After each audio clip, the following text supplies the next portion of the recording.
And welcome to my once weekly show. My name is Michelle Marie, and I am the owner and operator of Astrological Tarot. You can find me at astrologicaltarot.com, and I am both a Vedic astrologer with Western astrology experience as well, and I also am a tarot and oracle card reader, and we're going to be doing some readings today. Now, before I get into readings, I kind of want to talk a little bit about what's going on in the sky and what we can do to stay calm. Now, if you've been following my channel, you know that we had a massive amount of wars happen at the beginning of the month in Sagittarius, and then now they're headed into Capricorn, the same wars, and they're opposites. They were opposite Jupiter for the first 15 days, and then for the second 15 days, we're going to be dealing with the planets going into war in Capricorn. And I told everyone that 9th and 10th were going to be very dramatic, and they were. So I just want to talk today about something that I keep hearing in a lot of spiritual spaces throughout the community, especially after we witnessed the murder in Minnesota. And I want to approach this very gently and compassionately and honestly from a Vedic lens. I'm hearing, I don't want to watch the news. I'm protecting my energy. Now let's look at the word my here. Ignoring other suffering reveals entitlement and fear. Awareness is not fear. Awareness is dharma. And dharma seldom means constant happiness and comfort. Dharma is doing the right thing. So let's begin with something very human and very ancient, because I did a little deep dive into this, because I keep hearing it. This isn't modern psychology. It's survival wisdom that predates language. It's fight, flight, freeze, or sacrifice another. So let's give an example of this. You're walking through the forest and there's a hungry man-eating tiger that starts running directly at you, like you're, oh my gosh, tiger. And not paying attention does not make that tiger disappear. So freezing in fear will leave you very vulnerable, and harming others, like sacrificing, someone nearby, that's psychopathic. So you have two options. You can run or you can fight. So at times, simply just staying out of the area is the wisest response. That's usually what I try to do. But let's say you're in tiger country and you hear some rustling in the bushes, and it's like, oh my gosh, is it wise to leave? Even if it turns out it wasn't a tiger. Yeah, because next time it could be a tiger. So awareness is not paranoia, it's intelligence. We call this Bud or Buddhi in Sanskrit, and it represents planet Mercury, which is where we get our beautiful intellects from. So in Vedic philosophy, avoiding reality is not sattvic or pure. It's tamasic because it's dark, it's kind of inert, and it's based in denial. So the Bhagavad Gita, if you haven't read it, I highly recommend it. It goes into the war of the Mahabharata. I'm using that deck on the show today. It did not begin in a cave. It began on a raging battlefield. So Arjuna looks to Krishna, who is the avatar of God in the play, and he says, he freezes. He goes, I don't want to do this. And Krishna looks at him and says, he doesn't say meditate it away or just, oh, forget it and they'll go away. He says, see the situation clearly and then act without emotional attachment. So this is called karma yoga. And spiritual bypassing, which I'm seeing a lot of, it's using spirituality to avoid reality. It's not liberation. It's avoidance dressed up as light. So I asked myself this question, and I did a little deep dive into it. How can you avoid harming others in a lawless and violent world? Because some of us are feeling a little frightened in what's going on. So first, understand that ahimsa, that means nonviolence, is not a weakness. It does not mean, oh, just be passive and let people do things to you. It doesn't allow for injustice, cruelty, or violence to destroy you or others, because that is himsa, which is violence. So ahimsa is strength guided by wisdom. And in a violent world, the first duty that we have is self-discipline, not being naive. So we have to cultivate this purity of word and deed while also exercising viveka, that's divine discernment, discrimination, the ability to figure out what's going on in front of you. So when danger is very present, it's not adharmic or wrong to protect yourself. And it's adharmic to act from hatred, revenge, and ego. Those are bad things, but you have a right to protect yourself, your family, who you're responsible for. So nonviolence is not non-killing. It's perfect harmlessness in thought, word, and deed. So if you see a tiger charging toward you, you don't sit and chant and go, I'm just going to be spiritual and just pretend it's not there. You move out of its path. And that is not violence, that's intelligence. So to ignore the tiger is tamasic and it's not spirituality. So in a society without a lot of strong laws or boundaries, which some people in the collective are experiencing, the yogic path becomes even more inwardly anchored. So it's important that you purify your mind daily. The violent world can tend to agitate the mind. You can do sadhana. My husband and I do this every day. We do japa, which is recitation of mantras, meditation, pranayama, which is various breathing exercises, and it keeps our inner instrument calm so that our actions are not reactive. So you can also practice ahimsa, which is nonviolence, with viveka. That's that beautiful discernment. And you can avoid harming others where you have a choice. Where there is no choice, you can act with minimum force, without malice, without pride. So it's really important to also control anger before it controls you, because we can do a lot of things we regret in anger, and that's the quickest destroyer of our dharma, or doing the right thing. So even when firmness is required, let it arise from clarity, not rage. It's also important that you set boundaries without experiencing any hatred. You can say no, walk away, protect either your home, your body, your family, your assets without wishing harm on anybody. And boundaries are not violence. They are part of your dharmic order while you're here. And you can also do good silently, because in chaotic times, small acts of kindness like feeding, giving a listening ear to someone who's struggling, healing, they become very powerful stabilizers. And seva, which is doing good things without expectation of reward, that is the antidote to despair. You can also detach from outcomes. You cannot purify the whole world. I had this problem when I was teaching, especially high school, but you can purify your response to it. So do your duty and surrender and leave the rest to the divine, because you are just one person. Just do what you can. So, one of the things that I love to like to chant is do good, be good, see God in all. But don't be foolish in the name of goodness, because true nonviolence is not passive submission to chaos. It is inner mastery, outer restraint, and taking the right action at the right time, guided by compassion, courage, and discernment. So this is how one lives without causing harm in a violent world, even if, the people in charge have forgotten to protect society and the most vulnerable in it. So I'm going to give you guys a real life example, and I am going to get to readings, but I just wanted to pass by this, okay? The reason my husband and I left the United States was it was an act of ahimsa. We did not want to get involved in any of the violence that we saw coming, okay? And after reviewing Project 2025 and its organizers, I approached this process without emotion. We call that vairagya, without any type of reactivity. And I asked, who is funding this? What systems are supporting it? What ideologies does it protect? And most importantly, who does it not support?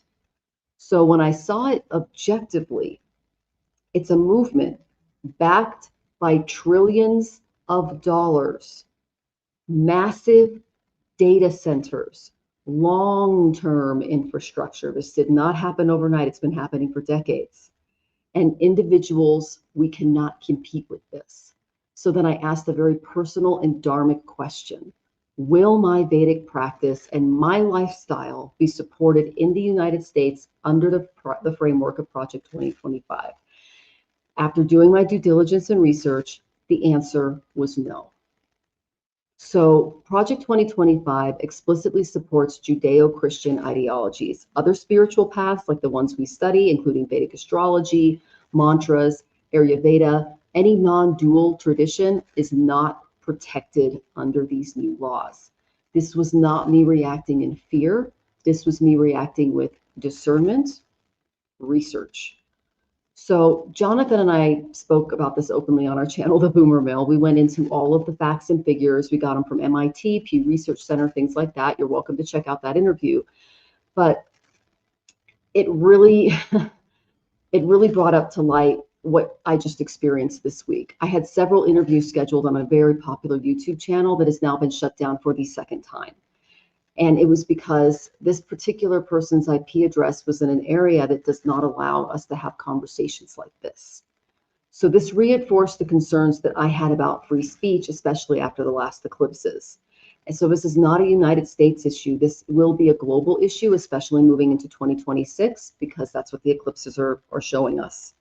So when our voices disappear, when platforms begin vanishing overnight, when our conversations are silenced, we must pay attention. We can't just put our head in the sand. So again, awareness is not fear, it's preparation.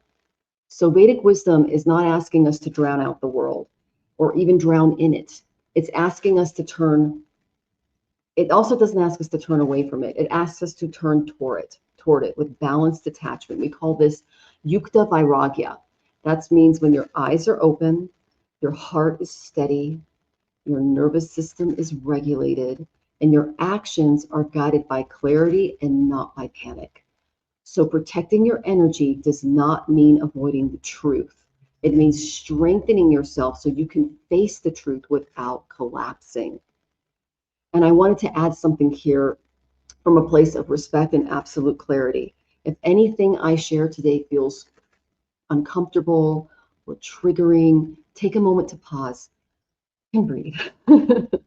Because in Vedic tradition, viveka, that beautiful discernment, helps us recognize that discomfort may indicate that truth is challenging our attachments, especially those attachments to what kind of outcomes we'd like to see, and not necessarily that something is wrong. So a lot of channels have been telling audiences what they want to hear. And I find this challenging as another creator, because a lot of the time they're just trying to make people feel better. And while this can be very comforting, consider if their motivation is coming from genuine concern or simply gaining subscribers and popularity. So the Gita, the Bhagavad Gita, which I highly recommend you read, it's an amazing text, is very clear about this. Dharma is not rooted in approval, it's rooted in satya, that's truth, and nishkama karma, action offered without attachment to outcome. So this brings us back to that tiger allegory. It shows that our perception shapes our reality, and some are going to dismiss the tiger. Others are going to overstate the danger. Some are just going to simply ignore it, and some are going to exploit it for self-preservation or enjoy seeing other people eaten by the tiger. We're seeing that in the collective too.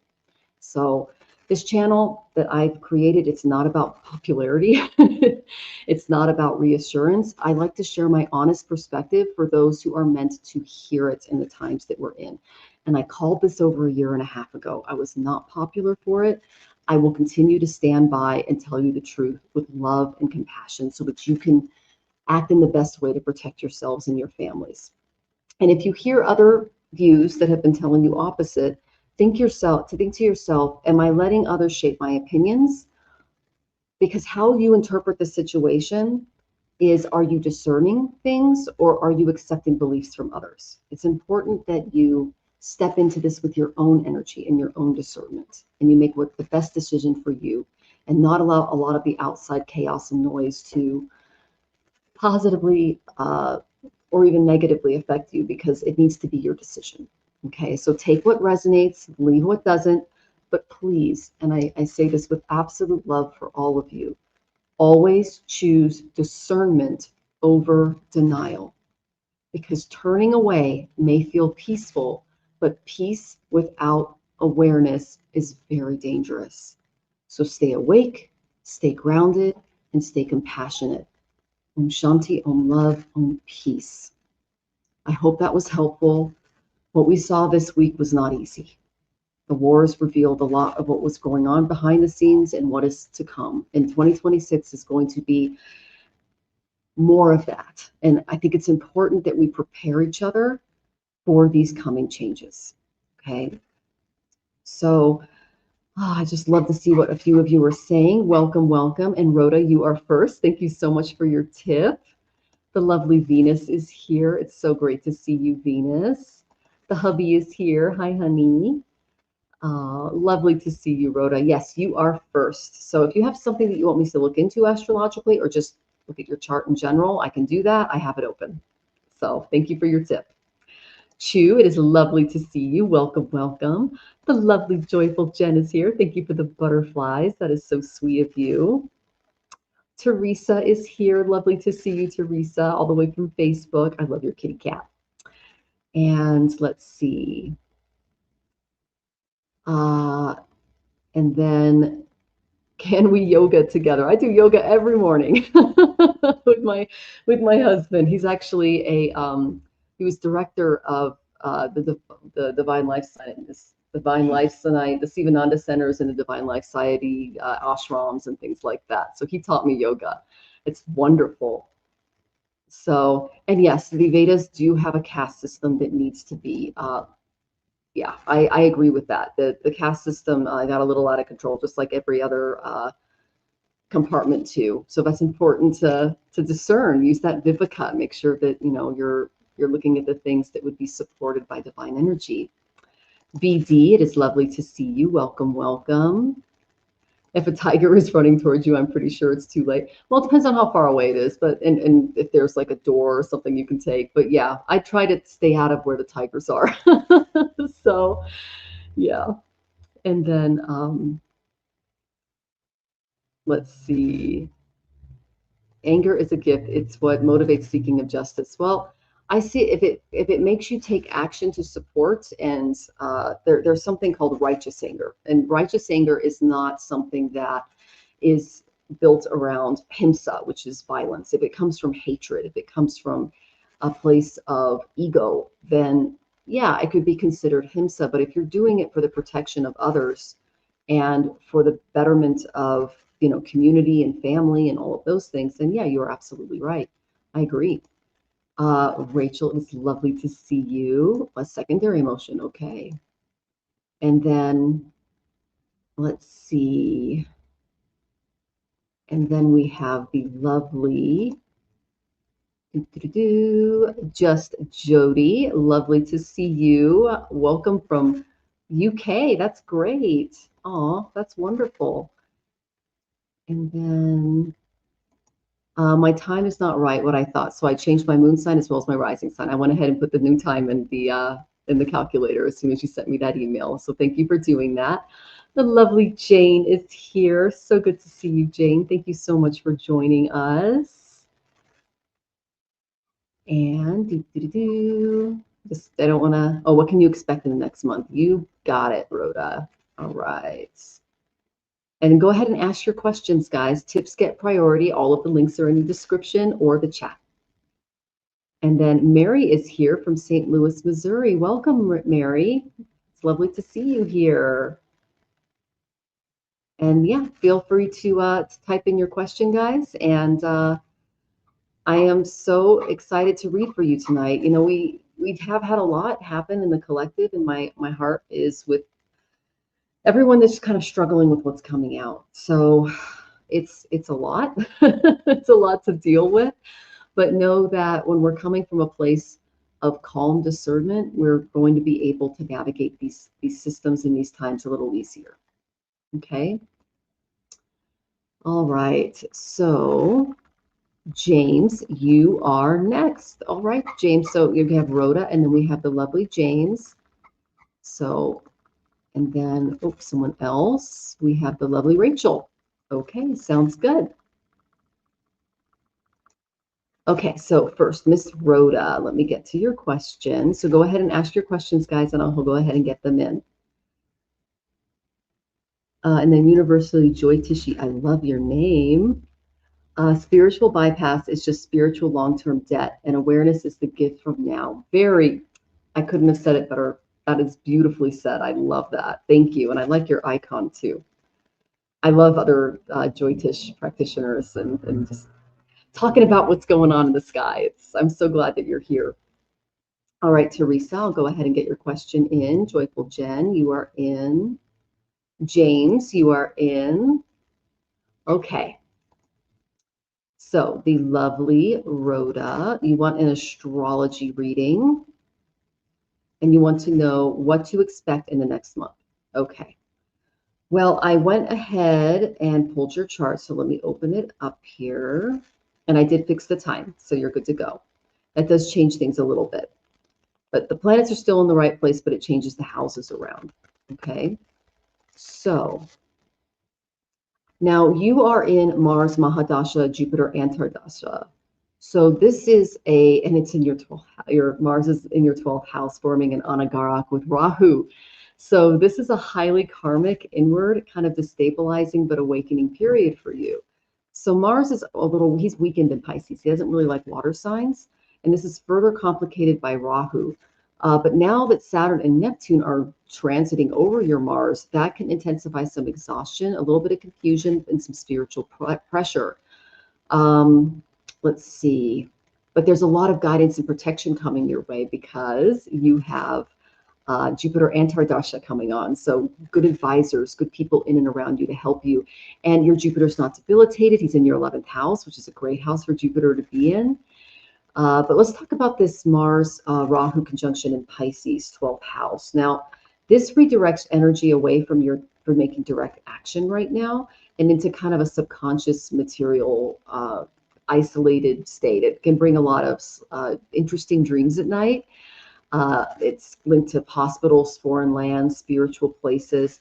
There could be a loss of direction if you're not spiritually anchored. So it's really important that you have a spiritual practice going on at this time. And when Mars is with Rahu, it can make us erratic or impulsive or overstimulated, anger, anxiety, prone to burnout is what I see a lot. But there's also, it can make you susceptible to illusion. Every time I see Anagarak in someone's 12th house, especially in kind of a dreamy Pisces state, it can lead to kind of escapism or misplaced battles. And so beware of like people that really don't have your best interests at hand, anyone that's kind of underhanded or something like that. And you are getting good advice right now because Jupiter is in your 3rd house of communications in Gemini. So that's good. But it's important that you don't fight invisible enemies, and that when you do have actual enemies, that you pay attention to what's going on there. It's important that you don't expend a ton of your energy without seeing that there's going to be some clear results, because it can waste a lot of energy. And you don't like to be a part of worldly conflict. You actually prefer spiritual warfare. So you might be going through a little bit of that because Saturn is transiting over your Mars right now. And then he'll be transiting over your Rahu mid-year. So Saturn and Mars, they kind of create a pressure cooker. It can bring some blocked momentum, some frustration, some delays. It can bring a little bit of physical fatigue, inflammation, chronic strain. So the little chronic strain, things like that. And it can make anger be turned inward, depression or resignation if left unmanaged. So it's really important that you focus on your energy right now, especially your spiritual energy, discipline, health, setting very clear and healthy boundaries with other people, because Saturn is here to teach your Mars to stop wasting force and act only when it matters. So you might feel blocked in certain areas. So if you resist it, it can lead to a little bitterness, but if it's accepted, it brings out a ton of maturity, which I know you have in spades, some restraint, some endurance, things like that.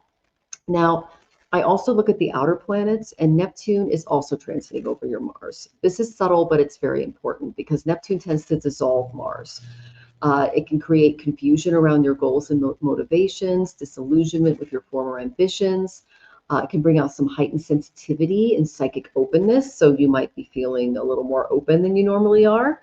But it can also make you vulnerable to deception, either self-deception or for others. So just make sure that you're really practicing that beautiful viveka that I brought up at the beginning, discernment.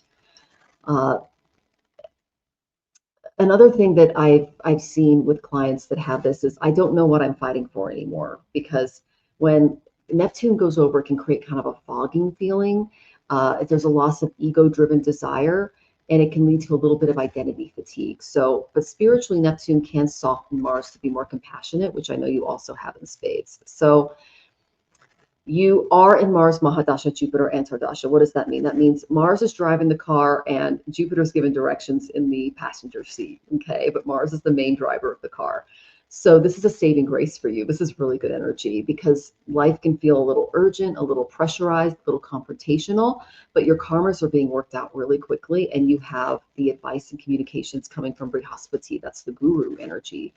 So a lot of old anger or survival patterns may surface, but there's going to be a lot of support for you.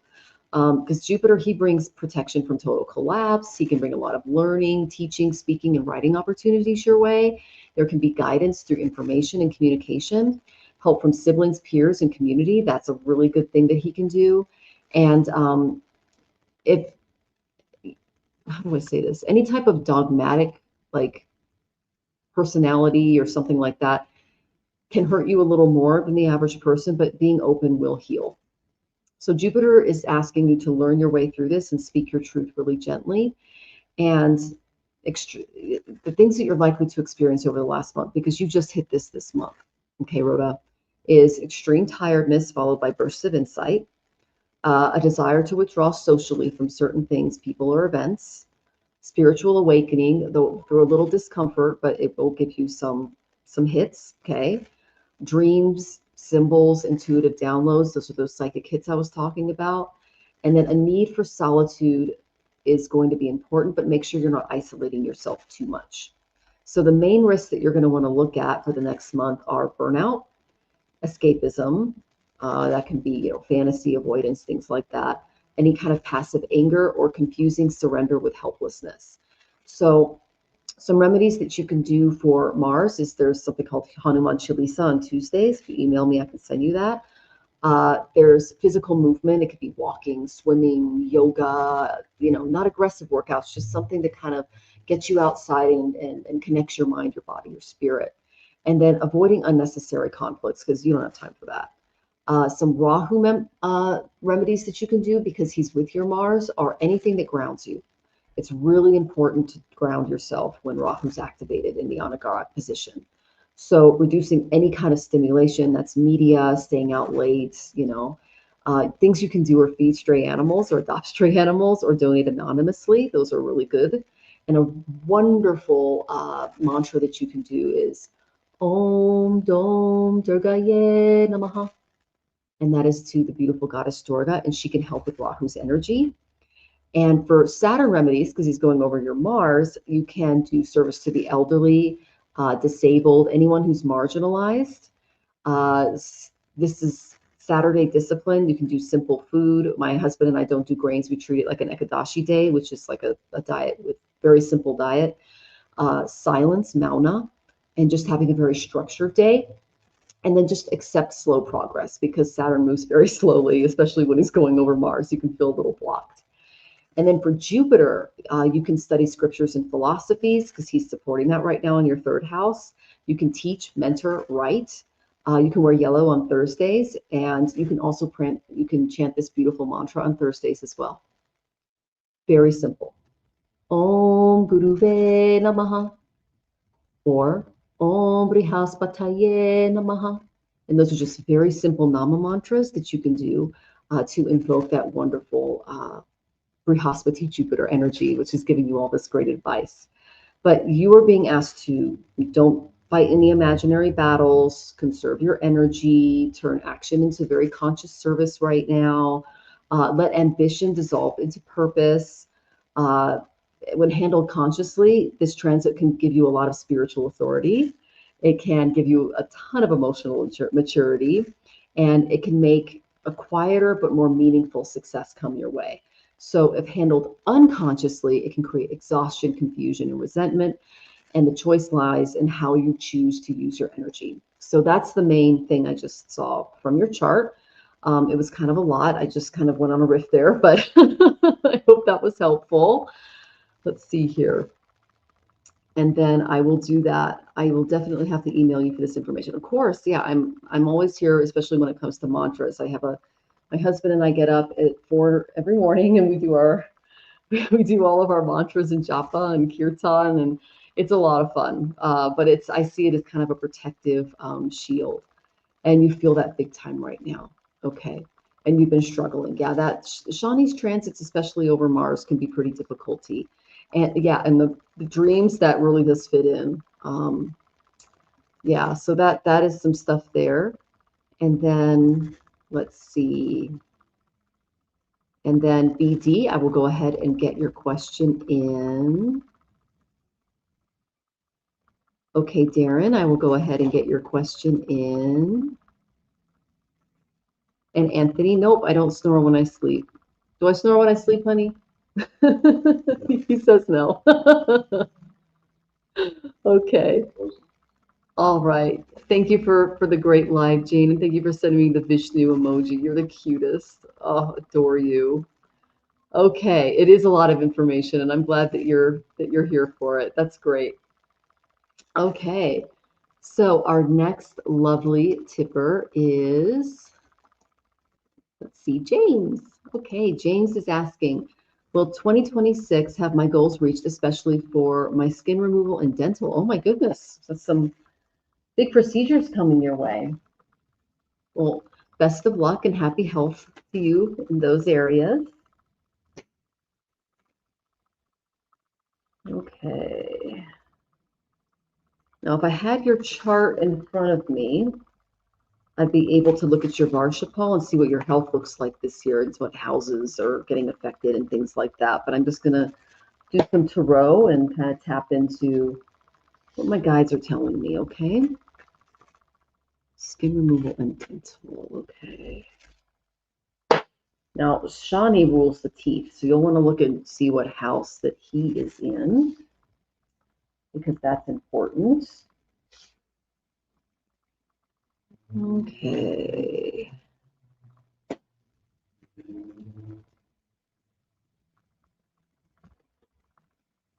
Okay, well, the good news is that you have some good energy in and around you. I like seeing that. There are people that are going to be able to kind of help you through this, which I love seeing. The main thing that I'm getting, though, is as you go through this, it's important that you, because I got Duryodhana. Okay, Duryodhana is, he's kind of the villain in the Mahabharata. And when I see this in the context of health and wellness question, it's emotional stress can manifest physically when unacknowledged. So it's important that you see yourself very realistically and have realistic expectations about the outcome of these procedures. They could go, they might not be 100% what you were expecting, and there could be longer recovery times. You might have to get some additional dental or work done. You might have to go back in and fix a few things as far as the procedures. Okay, so try not to let your ego get in the way of or pride or anything like that as you go into this. So just come with humility and bring your expectations down a little bit, and that'll help you with some of the shadow work in and around some of these procedures, okay? Then what's really interesting is I got Capricorn 7th house. So can you tell me, are you married or in a business partnerships? This would be someone very close to you, okay? So because the 7th house, this is someone very close to you, then I got Capricorn. And Capricorn is, we're about to actually hit some wars in Capricorn toward the second half of this month. So we have to be aware of that. But they're directing my attention toward your overall relationships, closest relationships. And Capricorns, they tend to treat things like a business. So it's using the most business-like way to handle your relationships and to do so with what I call vairagya, which is taking your emotional and reactive state out of it on both sides and trying to see it from a very practical and ordered perspective, so that you can kind of work through some of these energies. Now, what this also tells me is that there might be someone very close to you that can help with your recovery. Okay, you don't have a relationship. So I'm wondering why they're bringing up 7th house. There could be one coming your way. We'll see. Now, the reason I say that this year is, again, I don't have your chart in front of me, but I got the beautiful 3 of Cups. I love this card because it tells me that in seeking good company, we call it satsang in Sanskrit, you will be able to, your recovery will be easier, so to speak. Okay, so when I see this, especially the this is an emotional energy. It's about friendship. It's about companionship. It is about, the Three of Cups is it's about harmony, finding emotional harmony with others. So it's important that you seek this kind of it's, how do I say this? Friendship is what they're telling me. And when you make this lifestyle change, it can add to your healing. Okay, it can help you kind of get out a little bit more. Uh, Shared joy is what I'm hearing. It's communal joy. And this is really going to help you heal this year, especially if you start to spend more time in satsang, which is good company with other people. And find people with like interests, people that you really trust and care about, because that is really going to help overall in your recovery. And I pulled that seventh house, so you might meet somebody in one of these groups that turns into something more. So that's just something to consider. And this would be someone that you have very similar views on. You know, Capricorns are very conservative, they're very practical. So that could kind of point toward the type of person that you may be drawn to. And yeah, so that's kind of what I see going on for you. It's you lower your expectations a little bit, come in with a little humility, realize that the recovery might take a little longer, but one of the best things that you can do is spend time in company, and it might lead to something.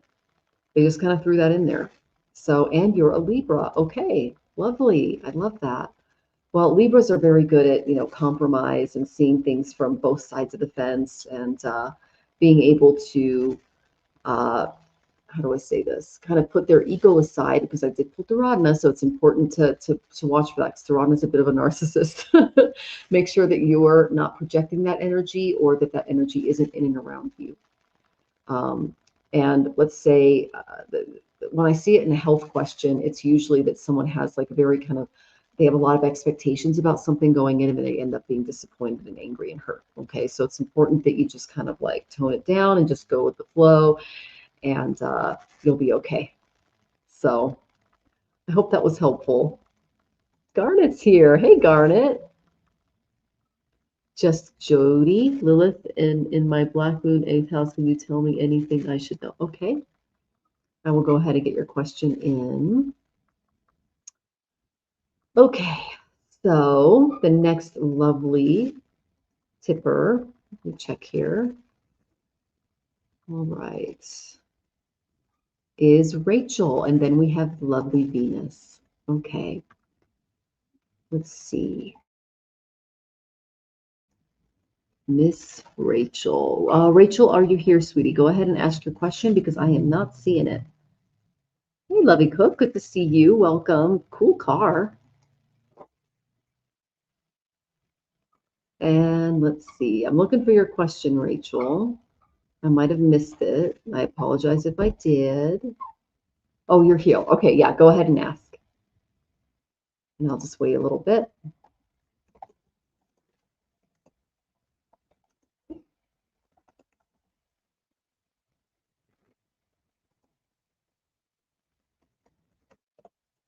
Okay.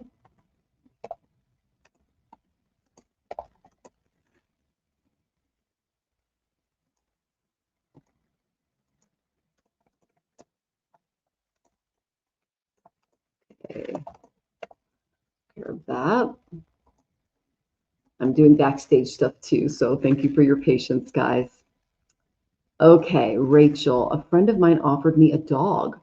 Oh my gosh. Oh, by the way, your mom's dog is really cute, Rachel. I'll go ahead and pull some cards for this. But yeah, that was just a darling picture of you two together. It was nice to see your energy brighten up in and around her. Well, I mean, first off, what does your gut tell you? You're apprehensive because of a tour, and it's generated doubt of decisions, but he's very cute. Oh, I love that. Okay, well, let me look.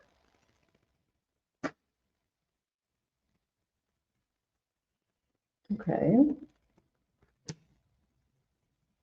Daisy is a sweetie. Yeah, I really like that photo of you guys together. That was so cute. Okay.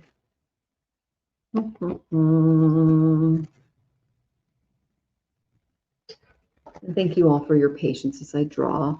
Other people have offered me hugs. It's because you are an amazing, you haven't met him. Okay. No, I haven't met him yet. Okay. And then, yeah, it's because you're an amazing dog owner and everyone saw how well you took care of Ollie and they went, oh my gosh, this is,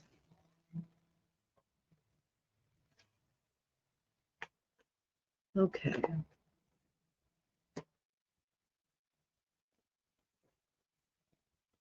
Okay, I'm going to do a sip sip. Got my tarot stash mug.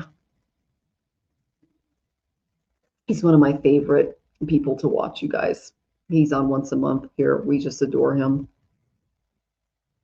Call him Cowbell. He just had his 5th anniversary. It was so much fun. Oh, adore him. I'm kind of swamped with this intensive course right now as well. Oh, I can see that.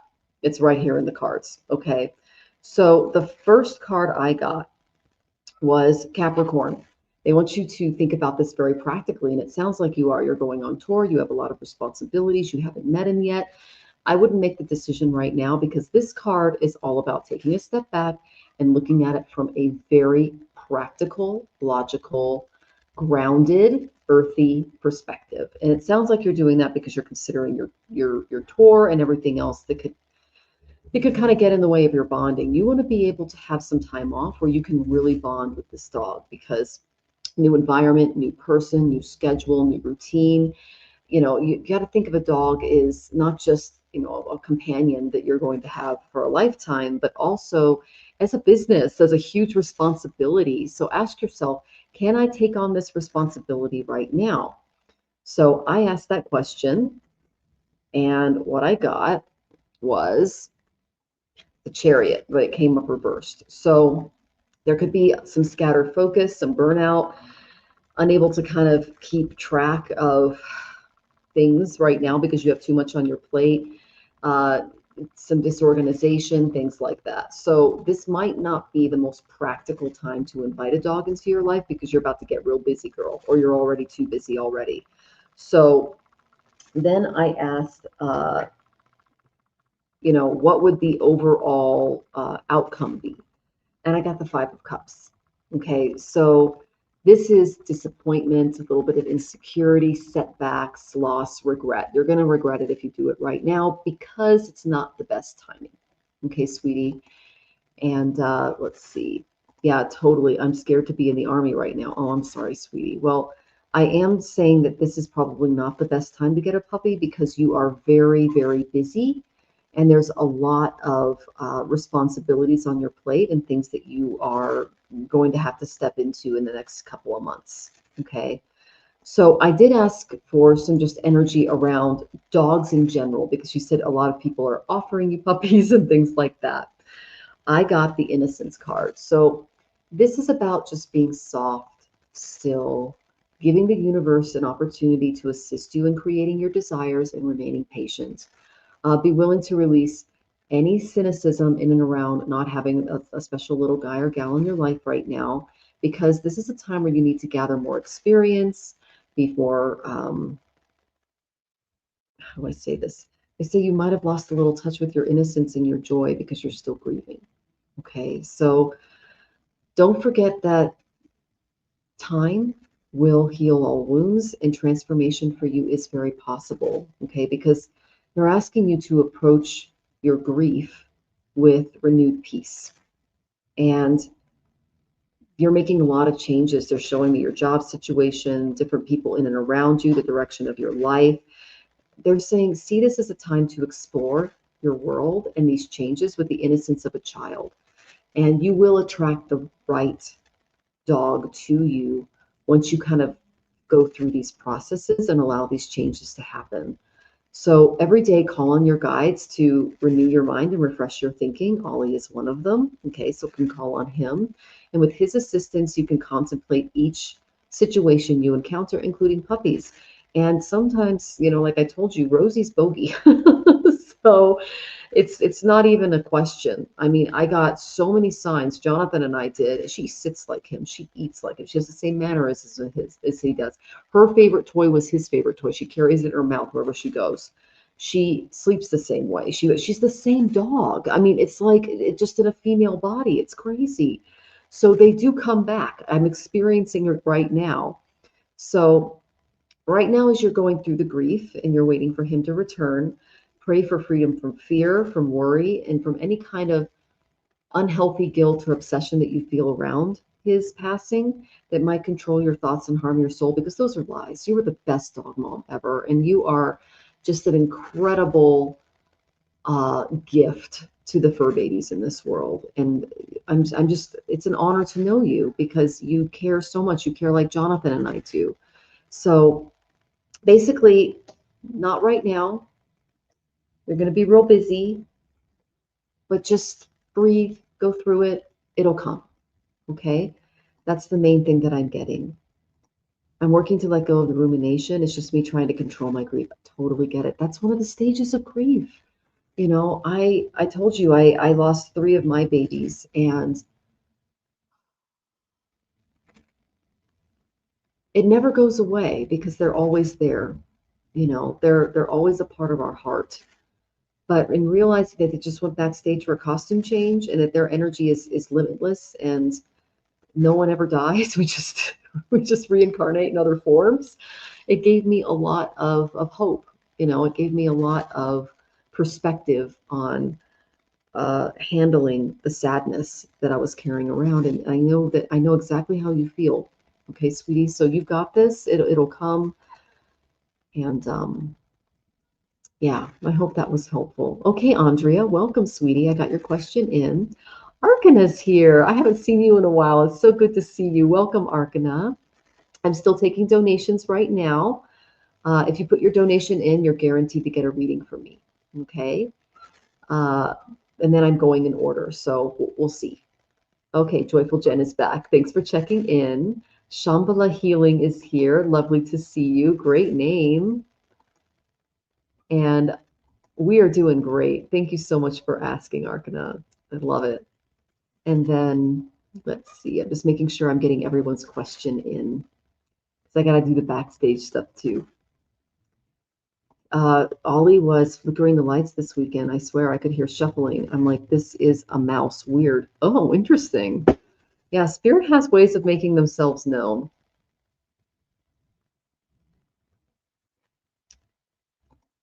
Okay, like 6 Srinivas, Rao energy for me, NC. Shall I wait for him? Okay, Srinivas, got it. Okay, so your question is in. And then Venus, what does my chart say about my weight struggles? Gained 40 pounds over 4 years. Okay, you got it. Oh, thank you. Welcome, a Forever Life YT. The impossible is possible. That's great. Welcome. Thank you. Okay, Miss Venus, you are next. Let me open up your chart. Just give me a second to do that. Miss Venus. I'm your Venus. I'm your fire, your desire.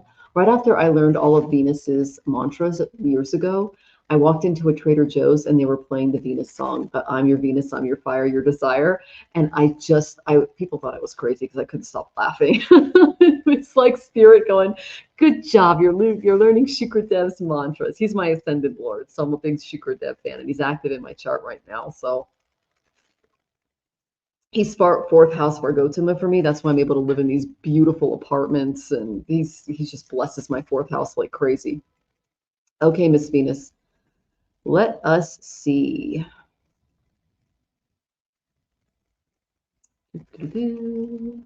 Miss Venus, primary native data. Right, I'm just trying to get into your open new primary. There you are. Okay. These take a little longer because my charts take time to open. Okay, Miss Venus, what are you in right now? I think you're headed into Rahu soon, aren't you? Ooh, girl, yes, you are. June 26th. You're going to be hitting up Rahu Mahadasha. Now, that's a time to get a reading with me. We could have a lot of fun with that one because your Rahu it's cool. Okay, so you are in Mars, Moon, and your Mars is with Saturn in Ninth house. Okay. That aspect's the third, that's sun. So Mars, Moon, Rahu. And you said the last 4 years you were having the weight gain. So that's got to be related to Mars somehow. Let me look here.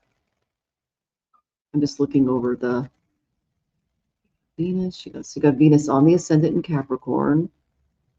Saturn's doing okay. Saturn gives you a lot of discipline, so he can definitely help you with some of this stuff. Okay, let me pull up your Varshapal and your health chart. Just give me a second to do that. Okay. Okay. And then I'm going to pull up my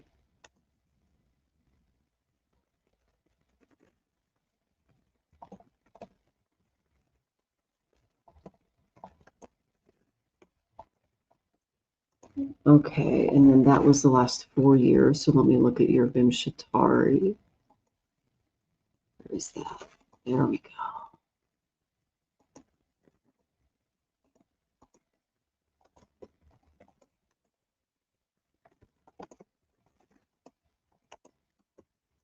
And your sun is aspecting your Saturn. That's interesting.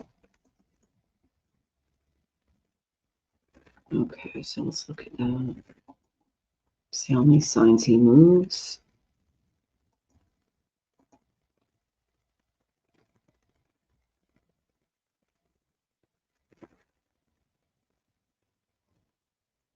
Okay. Well, the main thing that you're going through is you might be kind of eating your emotions a little bit because your moon is a little, he is sensitive, but it's in Mula. That's pretty good. Let's see. Mula's the root, so you're learning to deal with kind of rehashing your emotions, getting to the root of them, and pulling out what no longer serves you. So you are in Mars Moon. Let's look at the tertiary one here. Sorry, I like to be really thorough, you guys. Okay, Mars Moon Rahu. Okay, so that is Mars Moon Rahu tertiary. You have to take the utmost care in financial matters right now. It may appear that time is changing toward a better financial gain, but remember to watch your wealth, especially earned wealth right now. That's the main thing that they're saying is you need to keep an eye on the money. Before that, there was some issues around ancestral property, things like that. And then let me look at your Mars in general. Now, Mars in Virgo makes you kind of a verbal warrior. Like Winston Churchill has this in his chart. And you have Saturn there too, which is really good. So when I see that, it tells me that Shani Dev, who is the karmic teacher, he is mellowing out your Mars a little bit and he's making you very disciplined. Mars is very disciplined too, but weight gain during Mars moon period is really not unusual, especially when Saturn is strongly involved, because the moon, he involves a lot of fluids, digestion, emotional nourishment is being activated. It can bring some hormonal, emotional, and karmic things your way. So during your moon dasha, there can be some like emotional eating, some fluid retention. Your lymphatic system can be affected. Digestional rhythms can be a little off. And it's important that you spend a lot of time in emotional regulation because when the moon is active, the body can hold water more easily and the appetite is tied to the emotional state. So that's the main thing that I'm seeing. And so it's important that you're really like keeping those emotions in check. And, Mula can be a more difficult nakshatra because what it's asking you to do is, it means root. So imagine that it's fall and you want to protect the perennials and the flowers, the lilies, things like that from the frost. So what do? You cut everything down to the root level. And then in the spring, they all come back. That's what Mula is like. Your emotional state is such that you're constantly pruning yourself. So that can take a lot out on you emotionally. And then when you have Mars with Saturn in that ninth house aspecting your sun, it can create some things with ego, for example. Like Sun in Pisces tells me that, especially with the position that he's in. That's good relationship with father, a father that, understands you and that you can kind of get along with, which I like seeing with the position that I'm seeing. But Saturn can help you as far as discipline goes. You're definitely emotional. Okay. And then, yeah, and you believe it's from grief. Okay. Well, it is opposite sun. So that would be the father. I don't know if, I forgot, is your father with you or did he pass? Because the position there indicates something there. And then another thing that I'm noticing is that Saturn is going over your sun. What does that do? It can make you feel like your ego is being massively hit right now. Okay, when I see that, when he goes over the ascendant or the sun, it can indicate job changes as well. But for you, it's third house. So that tells me that your self efforts might be blocked, what you're trying to get done. And you might feel like you're taking a few blows to the ego lately. The sun also represents the father. So you could be thinking a lot about him and, that relationship. But when I see that, like the reason why Saturn has its rings is those are basically moons and other planetary bodies that are being crushed into dust, because that's what Saturn does, is he crushes our egos, our emotional states, and he makes us move toward what's called vairagya. Vairagya is doing your karma, doing good work without attachment and without reaction. So you are probably going through a stage right now, especially with the Mars moon period, of emotional detachment without allowing your heart to shut down, if that makes sense. And it's really important that you don't experience a lot of burnout, because with Saturn in the third house, a lot of your efforts can be blocked. And I noticed that a lot of people just keep hitting that wall. Got to get it done, got to get it done, got to get it done, got to get it done. And they're not going anywhere because Saturn's blocking the ego. He's in the third house of self efforts. He can also, if you have any siblings, he can be creating some issues here, neighbors, things like that. Your communications could be like, you can be misinterpreted by other people, things like that. But the saving grace here is that you do have Saturn, with Mars in that ninth house. So taking good advice from people that are very disciplined in this area, following a new weight or exercise routine can be helpful. I celebrate something called Ekadashi twice a month. There's one tomorrow. That's where I don't eat any grains. And then on some Ekadashis, we don't eat anything. So intermittent fasting can be very helpful as well.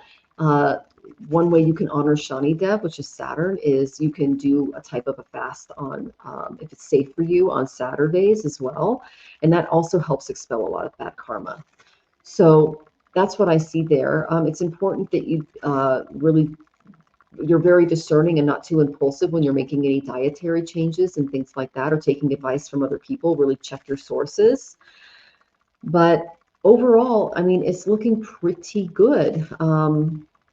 You do have, where's Jupiter? 1, 2, 3, 4, 5, 6. Okay. So Jupiter is in your sixth house of daily routines, and food and diet is part of that. So this is a really good time to work through that. He's also going over what's called your Rahu. Who's Rahu? Rahu is he causes eclipses, and he can cause us to do bad things. And so it could be overeating, it could be, over speaking, overdoing anything, because Rahu's very ambitious. So it's really important that as Jupiter goes over your Rahu, I find this transit very beneficial because he can school Rahu. He is the only planet that can control Rahu. And when they're together in a chart, it's called the Guru Chandala. He's just passing over your Rahu right now. So this is a really good time to seek out more discipline and some study in this area. But I'm seeing that it's very much linked to your emotional state based on, and I'm glad that makes sense. Okay. And your dad passed. Okay. That's what I thought. All right. I didn't want to say it unless, it was appropriate. Okay. Okay, Miss Sham, I went ahead and put you in. Lovely to see you, dear. Are you guys hearing a really fast vibration? I'm not hearing it on my side. I apologize if that's what you guys are hearing. Okay. Yikes. Oh, it's okay now. Oh, that's interesting. Might have been something outside that I didn't pick up on, because we are in a city of 22 million people, so a lot of traffic noise. Okay. Oh, yay. I'm so glad. All right. So let's see. Let's go. I'm going to go check for, okay, Venus is done.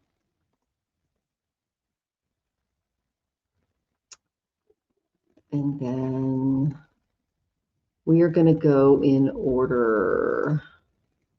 I hope you had a wonderful holiday too. It just came back. I'm not hearing anything, you guys. I'm so sorry. That is weird. I don't even know how to fix that if I can't hear it. So it might be something about the connection. I'm not sure. That's so weird. Oh my gosh. Well, I apologize for the noise, y'all. I can ask StreamYard.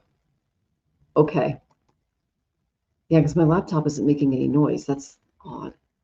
Okay, so we're going to go in order. We're going to do lightning round. If anyone tips, I am going to spend a little bit longer on your question. Okay. Miss Teresa, are you in the audience? What can I expect in the next month? Are you here, my dear? Oh, it's fine for you. Thanks for letting me know. Okay. Yeah, it could just be the connection. Teresa, okay, you're a Taurus. Oh, yay, that's my ascendant. I love that. Oh, it was so great when Jupiter went over our ascendant last year. He gave me so many blessings. I love it when he does that. Okay, Salama Wintena, you are here. Okay, you're here. Okay, Miss Teresa, what can I expect in the next month? You got it.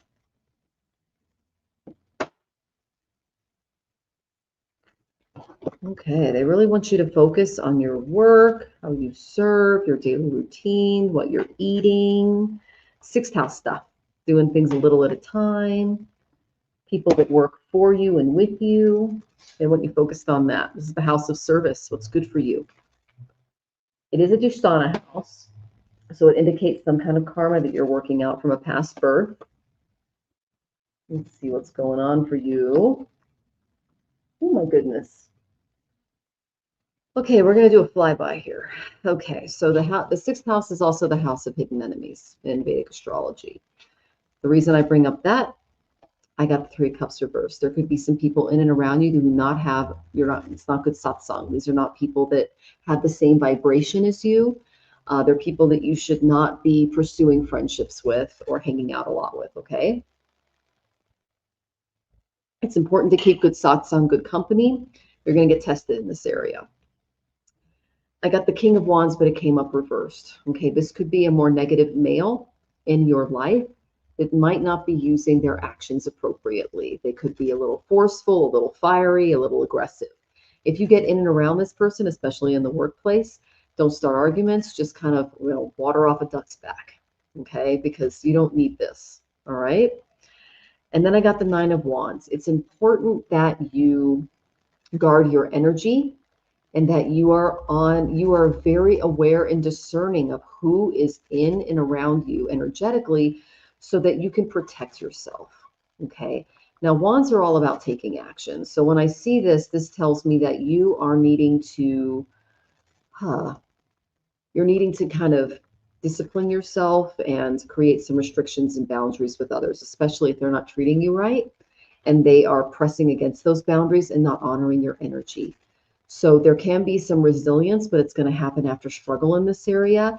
And this could come in the form of hidden enemies. So that's the main energy I got in and around you. Okay, sweetie. I hope that was helpful. It's kind of a lot to deal with this month, but there's a lot of wars happening in Capricorn. So some of us can, oh, and he's pushy. Yeah. When I get him reversed, it can be a little pushy, a little dogmatic, a little my way or the highway kind of personalities. And you set those beautiful boundaries and you got this. Okay, honey? Okay. All right. So our next wonderful question is Joyful Jen. Are you here? Next few months. Ooh, you're going long term. Are you here, Miss Joyful Jen? You're welcome, Teresa. Thanks for letting me tap in, sweetie. And thanks for stopping by. It's so good to see you. Miss Joyful Jen. Wish I had cowbell with me. Gerald rings the cowbell.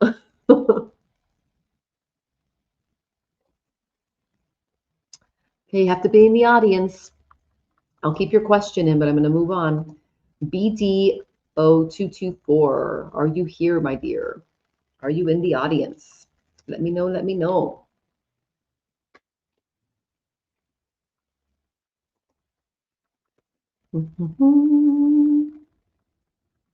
Are you here, BD0224? Okay, I'm not seeing you. I'm going to move on. Darren Biddick, my mom, first time listening to you. Lovely voice. Thank you. Happy New Year. I hope to get a message would be a blessing. Okay, are you here, Darren? I'm happy to give you a message. Oh, thanks for checking in, Jody. Okay, Darren, are you here? 1, 2, 3.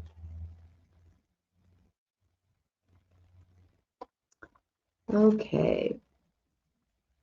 And Miss Jody, you must be psychic because you're next year. Okay. Lilith in my Black Moon 8th house. Can you tell me anything I should know, please? Ooh, that is some interesting energy. I love that for you. Okay, BD, I'll get to you next. I did call you, but I'm doing Jody now. Okay, so Miss Jody, that is actually a really intense energy. What that tells me is that because the eighth house is kind of like a shadow house, but it's also very psychic. So there's a lot of deep sensitivity when I see this in a chart. It shows me that you can have some hidden motives in your life. You can sense manipulation quickly. You can react very strongly to imbalances, especially regarding emotional and financial power. There can be early life experiences involving like a betrayal of trust. There can be a lot of emotional or energetic enmeshment. It can turn into codependency if unchecked. There are situations where consent and boundaries are a little unclear. So, girl, you had to set some boundaries young when I see this. Intimacy, it can be a trigger rather than a teacher. So it's important to balance these things out because relationships are not casual for you, my dear. They're pretty intense because you crave a very deep soul level intimacy. And you can fear losing yourself once that closeness happens because you give a lot to your relationships when I see this. So you kind of oscillate between merging and withdrawing. You know, it's just like nothing at all or everything at once. So it's important to balance those areas when I see this. Sexuality and emotional bonding and trust may feel really intense, but they can be both healing and destabilizing because the eighth house does rule intimacy. But it does give you a lot of strong psychic and psychological insight because the eighth house is all about hidden things. And so you can have a natural therapeutic ability, interest in psychology, trauma work, shadow integration. If you get into tarot, astrology, things like that, helping people through shadow work could be a really great thing for you. Also, Tantra rules this house. You understand grief at an intuitive level and have no problem with death, unlike some souls that struggle with it. And you can help people through those transformative times, especially when they're dealing with a lot of loss. But this tells me that you can be a healer, you can be a counselor, a spiritual guide, you can be someone's companion through a crisis. You're good at holding space for others because you've walked through the underworld yourself and you had to do so young. Okay, so money and shared resources can be charged because this is the house of inheritances. So there can be just some discomfort about depending on others financially, power struggles with shared money, a strong need for more autonomy in your financial matters. But learning, like keeping your agreements clean and contractual is really essential for you in this birth and setting boundaries there. But the main thing that I see that you need to be aware of is you can attract really intense but unsafe relationships. You can reenact a lot of power struggles. There's some secrecy, some mistrust. It can cause you to put on that emotional armor, and you can feel used and drained by others. So this isn't a flaw. It's just an invitation to be more aware in this area. Okay, so when you're conscious, it's important that you have fierce emotional sovereignty. You have very like deep ethical forms of intimacy that don't get too intense and out of control. And you can be a guide through the darkness for other people and be a very transformative presence in their life. So this placement doesn't mean like, you know, you're destined for abuse or sexual dysfunction or doom or anything like that. It just says that you're wired for a lot of depth, truth, and transformation in these areas, and that superficiality does not satisfy you. You are deep, my girl. You are like, whoa. The power comes from self-honesty and boundaries, and that's what's really going to help you with like a lot of the work that you're not only doing for yourself, but that you can do with others. Because when you're doing those conscious intimacy practices, you know, financial transparency, especially regarding inheritances and other people's money, shadow journaling, spiritual practices that ground and don't disassociate. You can be an amazing force in this world. So it asks that you, Black Moon Lilith 8th, asks that you reclaim your power with, you know, destiny and intimacy and trust and shared energy, and you transform any old wounds from past births into wisdom and emotional sovereignty. So that's the main thing. Now, that's the only thing I know about your chart, but it's amazing what you can do with just one planet, right? So that was fun. And I don't know what sign it is, but let's see. You said absolutely correct. Yes. All aspects seem very intense with me. I like to be directed so I can use it for goodness.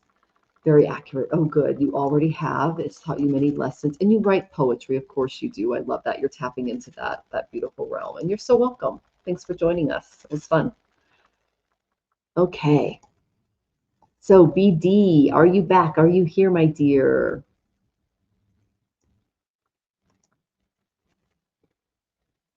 Taurus, Aquarius, Moon, Sag rising. Oh, love that. I'm an Aquarius Moon too. We just got hit with Shawnee a while ago. That was interesting. Okay, BD's here. Yay. Okay, when will my intentions manifest? Okay, I don't have your chart, but I'll go ahead and pull some cards for you and get some energy in and around that. And thanks for checking in. I appreciate that. Your intentions, when will they manifest?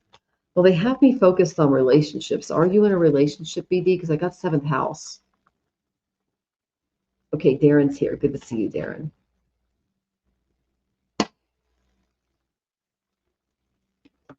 Okay, there's going to be some balance in this area. Not really. Okay. Well, the 7th house is a mirror. So there's you, that's 1st house. And then the 7th house is how you project yourself toward other people. Okay. Ooh. All right. So I don't know if you have a business partner, someone you're working with, but they're bringing up balance, cooperation, and partnerships. So this tells me that they want you to work in this area. If you don't have a partner or a team member in your life, it may be something that you need to develop to kind of help you meet those goals and objectives, those intentions that you're trying to set or manifest. Okay. Now, the reason I said that was because I got the Temperance card. Now, if you see here, he's holding a moon and a sun.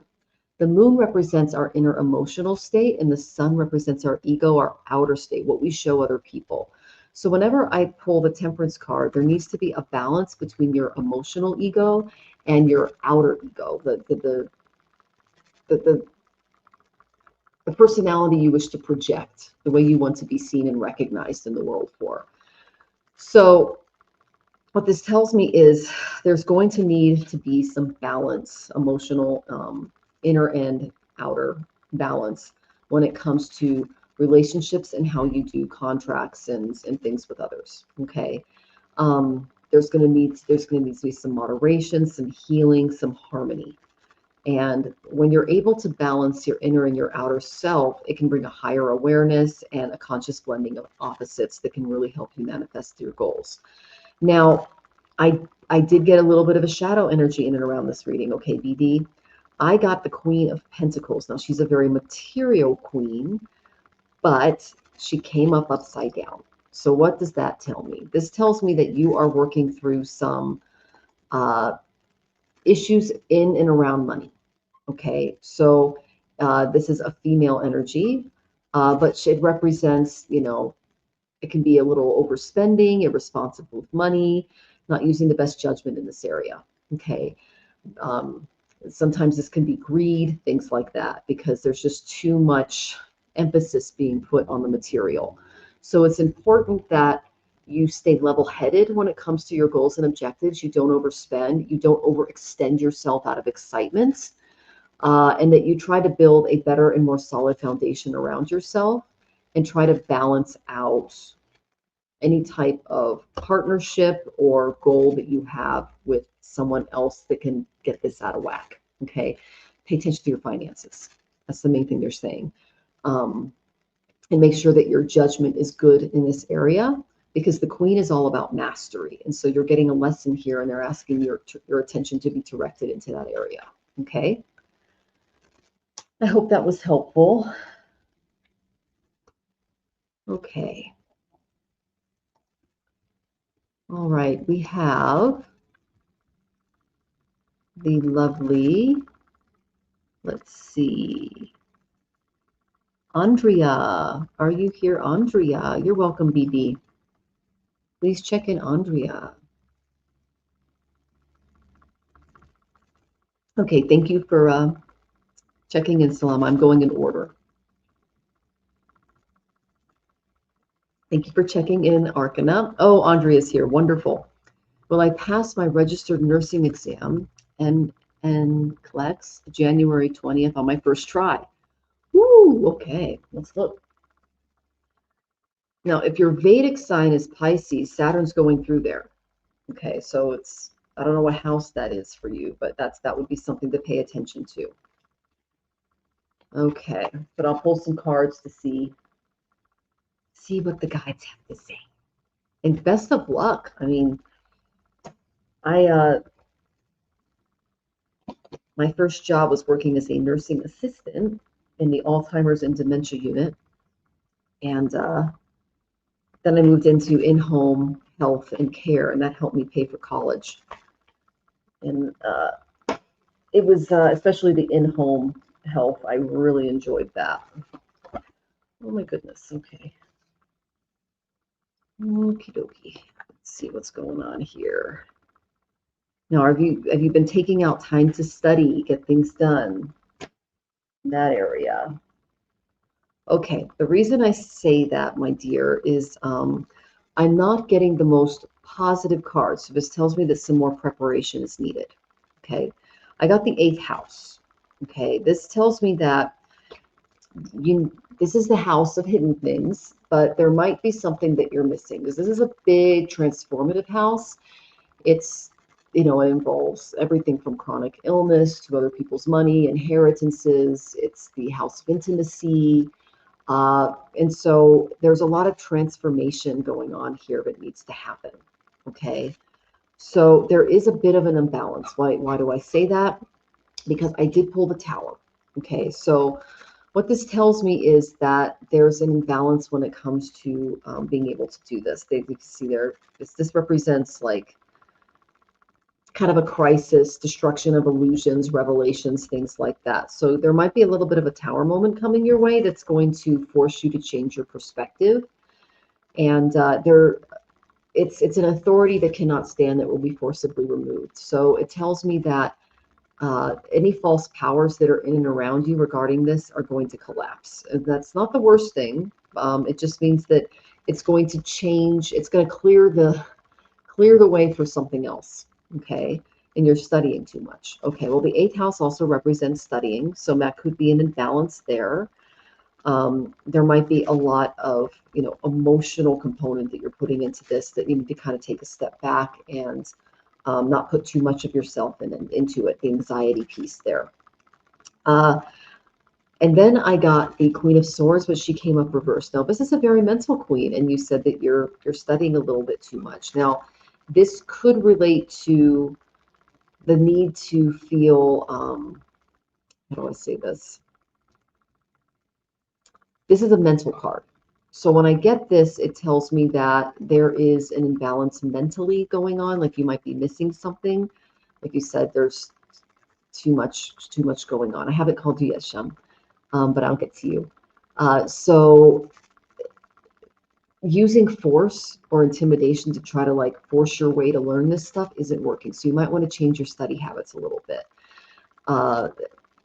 You want to be mentally strong for this. You want to make sure that you're taking a lot of time to, rest. You can be self-sufficient, and that, yeah, you're feeling overwhelmed. That would be this. Okay. So you're putting too much into this mentally, and it's causing a lot of anxiety. You want to go through this, but with clarity. So it's important that you take breaks. You might want to join a study group and make it fun. You want to make sure that you're maybe walking along the water or spending time in nature, really doing some grounding exercises, making sure that you're taking time out for exercise and not sitting all day. That way you can clear your mind and refresh it each time you go back to study, because it's about repetition. It's not about trying to cram it in all at once or being anxious about it. They're saying you need to change your study habits because mentally it's causing you a lot of anxiety. Okay. And you're worried about failure and you're overwhelmed. Yeah, that's what the cards say. So what I would do is, and I struggled with test anxiety when I was younger, so I'm right there with you. But it's important that you find ways, like I used to run, just go for a run, or you can go for a walk in nature, or you can do some yoga or do some breathing, or put some lovely mantras on, or music on in your home, or while you're studying, listening to classical music. I thought was very calming for me as well. But you're not going to pass if you come in with this level of anxiety. That's what the cards are saying. And you're swimming in it, honey. You're putting way too much reactivity into this test, and you're dooming yourself to failure unless you calm yourself down. Okay? The fact that you care so much tells me that, yes, you will eventually, but you have to realize that this is a test for you. And sometimes the test isn't just whether or not you're going to pass the actual test, but the journey it takes to get there. Okay. So I hope that was, do I have to reschedule the date then? Well, it depends on if you're rested and you're calm. If you feel that you can be rested and calm and ready, then go ahead and take the test. But right now you're not. Now is not the time to do it, because I'll just tell you a story. The first time I took the SATs, I didn't finish the test because I threw up. I literally ran to the trash can in the front of the room and just lost my breakfast. So I had to take it again, and I did okay. I did okay the second time I took the ACT. I aced it, but it was the third time before I finally calmed down and did well. You have to be coming from a calm place to pass this test. So otherwise, you're wasting your time, your money, and your energy. So I would definitely reschedule if you're not coming from a calm place, and if you're just highly, highly anxious and tearing yourself up about it, because that you're going to stand in your own way, sweetie. Okay.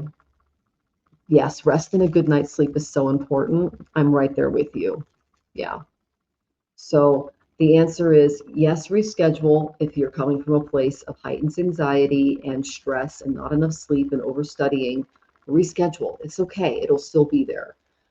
But you want to be coming from a place of calm, confidence. Not what I'm feeling here. Okay, sweetie? I hope that was helpful. And best of luck to you, dear. Okay. Thank you, Venus. Okay, Arcana. Like 6 Sranavashan Rao energy for me, NC, shall I wait for him? Okay, this sounds like a love question. And then we have Lovey Cook, Shem, and then Selena Watena. Okay. Arcana is here. You're so welcome, Andrea. And best of luck to you, dear. As someone who struggled with test anxiety, I am right there with you. Oh my goodness. Like I'm telling you, I've had to take tests over just because I'm like, ugh, I store it in my gut. Okay. Let's look into this Arcana. 8th house is just popping up all over the place today. Oh my goodness. Okay. Let's see what's going on here.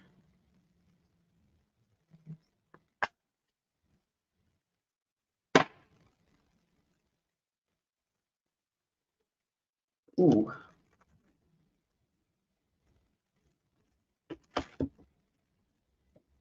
Okie doke.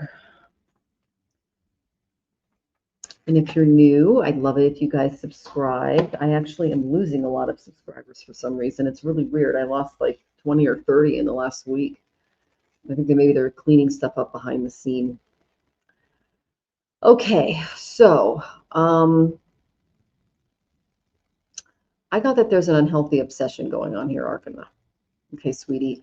I got some, you need to step into your personal power, not obsess as much about the relationship.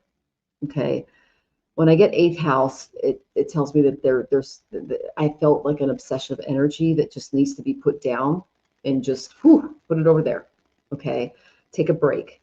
I got the overall energy of the relationship. And what this tells me is that I got the Emperor reversed. And this tells me that one person has taken on so much responsibility that they don't have time for a lot of relationship stuff. Okay. So there's a lot of control issues, some insecurity. This is also someone who's carrying around way too much responsibility right now, and they're not able to give to a relationship. So they can't provide for the relationship in order for it to be successful because they can't invest in it. They literally can't. Okay, so that is what I'm getting. I'm getting that when it comes to what you can do to kind of work through this energy is I got the lovely Four of Swords. You need to rest. You need to just put it down, relax.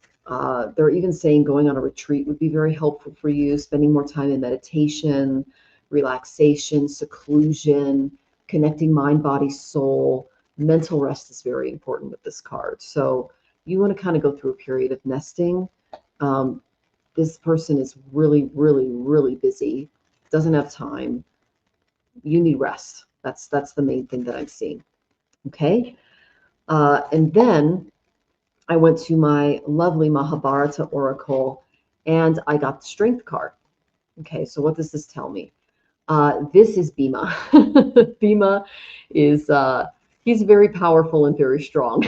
He's one of my favorite guys in the Mahabharata because he's kind of funny. Um, his strength was legendary, but his true mastery lay it was in self-control. So he knew when to act and when to restrain himself. He knew when to rest and when to go into battle. So he wasn't impulsive, even though he was a big guy that can just crush giants. But in love and relationships, they're saying that boundaries are really going to strengthen your bonds, and that when you come from a place of emotional strength after a lot of rest, it's going to stabilize connections. But right now, I'm thinking a no, just because there's way too many other responsibilities going on. Okay, sweetie. I hope that was helpful. And you said yes. Okay. Thank you for the feedback. Okay. Let's see. All right. Love E Cook 2843. My husband and I were best friends. Are you in the audience? And you're welcome, Arcana.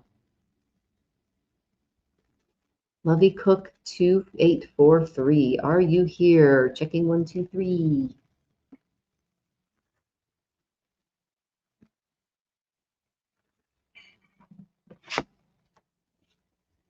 Card. Oh, yay, you're here. Wonderful. Okay, so my husband and I were best friends for 20 years of our marriage. He had open heart surgery 3 years ago, and he's not the same person. I knew. Any insights? I'm so sorry to hear that, sweetie. Now let's pull some cards. Yeah, the Anahata chakra, it's where we store our emotions. It's where we have all of our a lot of divine energy is stored there. So I've actually had more than one friend have open heart surgery, and I actually have a friend that had a full heart transplant, and they actually had memories from the person who gave them the heart transplant. It was one of the most interesting uh, things that I got to see. And he didn't know who the donor was, but because it was anonymous. But he had all of these memories and dreams of people and places and things that brought him to actual places that he visited, and he recognized people. I mean, it was really interesting. So heart surgery is not just a physical experience, it's a spiritual one. I've seen it. And my best friend in high school, she had her mitral valve replaced. And so I got to know a lot about pediatric cardiology. I wanted to be a cardiologist because I love the heart. And I got to learn a lot about it just from other people having major surgery done. But Yeah, it can also cause issues with oxygen to the brain and the ability to cope and things like that. I'm just speaking from experience, having been very close to people that had heart surgery. Okay. Okay. I'm getting that things might get a little better for you, so that's good. Yeah, and he had a triple bypass. I'm so sorry, dear. That's very serious. Okay. And then you heard of personality changes after major surgeries. Yeah, Karen, I've heard of those too. Yeah. Brain is a big one. Yeah. Okay, let's see what's going on. Let's ask again. Oh, that's very good. Okay. Okay. Lightning strikes. Yep, because that can mess with that neural blood, a bunch of things. Okay. All right, my dear. So they are asking you to try, and I know this is difficult, but try to just help him with the day-to-day reality of life and be a practical support system for him. Capricorns are very loyal and they are incredibly, like, these are the guys that may not say, I love you every day, but they are the type of guy that'll fix your car. And, you know, I was in a relationship with a Capricorn, and he wasn't the most emotional guy, but my God, if something broke in my apartment, he'd come right over and fix it for me. If something broke in my car, it was like, oh, thanks. So try to view love in a more practical way and a less emotional way, because he could be struggling in this area a little bit because he's going through a battle. Okay. Open heart surgery is a big deal. It can cause a lot of trauma. And it's important that you just kind of remain like a foundation for him as he recovers. Triple bypass is a big one. So it's important that, especially when it comes to, oxygen in the blood and other things. So another thing is, if there are practical ways that you can add to his overall recovery, those are also supported as well. And achieving those physical goals toward being healthier. Capricorns are also, like I said, very practical. So seeing this from a non-emotional perspective can help as well. Now, I asked kind of what you can expect in the future regarding what's going on, and I got things they're gonna work out in the end for you. Okay, I got the beautiful Nine of Pentacles. This is the wish card. So sorry, not Nine of Pentacles, excuse me, Nine of Cups. This is the wish card. And so what this tells me is that there will be some good things coming out of this, but they're just going to take some time.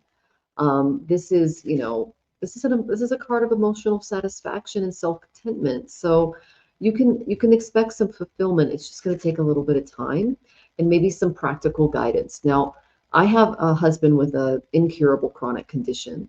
And so whenever I see major effects in his personality or some of his symptoms start to arise, I will literally start monitoring his medications more, looking at what kind of food he's eating. Did you do your yoga today? Are you drinking enough water? I check in just to make sure that he's practicing the right self-care so he can stay grounded in his fighting the symptoms of this disease that he has. So I got the contentments coming your way. So that's a good thing. Things are going to get a little better for you. So I like seeing that. And you're both Scorpios. Oh, that's intense. Two Scorpios. Ooh, that's a very deep relationship. Now, for Scorpios, intimacy is very important. So you might want to look in that area as well. Are you experiencing enough intimacy emotionally, physically, mentally? And then finding practical ways like Capricorn to help you with that area. But they're asking that you remain kind of impartial as you go through this, because if you can see back here, there is a war going on, and this is Balarama, and he's just farming and feeding both sides of the armies. He's just like, I'm just here to farm. I'm not going to get involved in this war. So they're asking you to be impartial when it comes to his health routines and moving forward, okay?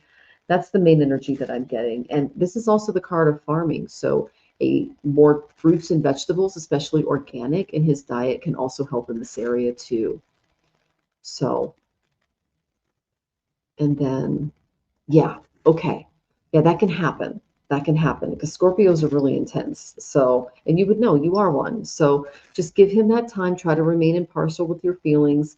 Try to introduce, new healthy things to his diet and routine, and maybe he'll start to come back. Okay, sweetie, but I did get the wish card, so that's good. Okay. Now, oh, good to see you, Roman. All right. So let's go to the lovely Shem. Are you here, my dear? Shem, Shem, Shem. Is Shem here? And good night, Roman.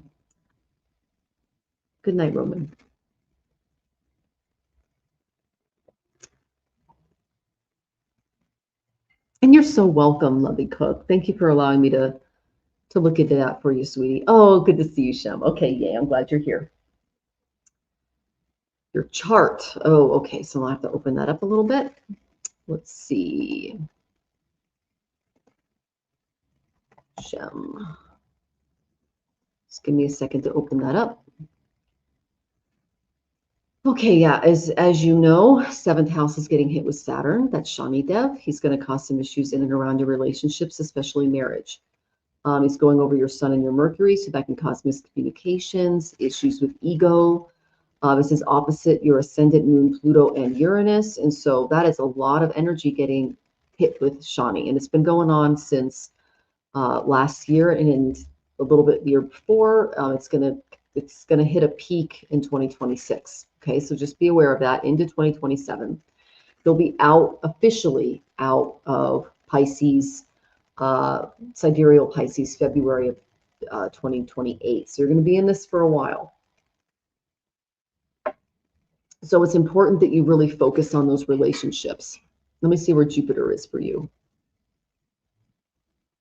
Okay, Jupiter's in your 10th house of career. This is an area where you can put your focus in because it's being blessed, and it's opposite your you're going through your Jupiter opposition. Yay. So your 4th house of home and family and your 10th house of career are being supported. So that's good.